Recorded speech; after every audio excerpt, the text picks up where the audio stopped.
sobrang sikat na nitong batang ito, grade 10 student ng taga Zamboanga, palagay ko hindi na kailangang ipakilala pa, baka mas kilala niyo pa siya kaysa sa akin. Pero ang masasabi ko lang, kaya ko i-feature siya kasi wala nang ang punto ko lang dito ay kapag ang swerte nga naman pag ang swerte mo nga naman ay di mo ini-aim, gawa ka lang ng best mo, or maybe siguro kaya dumating ang swerte nitong batang ito dahil siguro nga alam ng Diyos naman, wala namang naitago sa Diyos kung gaano siguro ito ka bait. Makita mo naman na parang tingnan mo yung mata niya, parang inosente lang, masayahing inosente.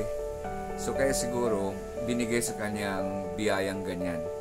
Pero sana hindi siya ma-swayed into something. Alam mo naman na pag bigla kang sikat, minsan magugulat ka, then matangay ka sa kasikatan mo without you knowing na napalayo ka na pala doon sa ground kung saan ka kaya ka sumikat dahil simple ka lang.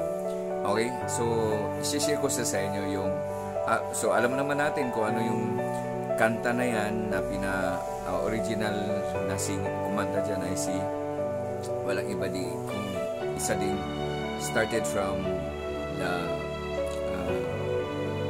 hindi rin siya mayaman agad, nag-umpisa din siya sa step by step talaga siya bago siya talaga umangat. Walang iba kundi ang hinahangaan naman natin, napakagaling sumayaw na ang sabi, magaling sumayaw, magaling kumanta, na ang sabi nila mahiyain ito si Sarah Geronimo, pero pag nakatungtong ng stage parang nasa iba na, ibang-iba na nasa hindi pa siya nag-perform.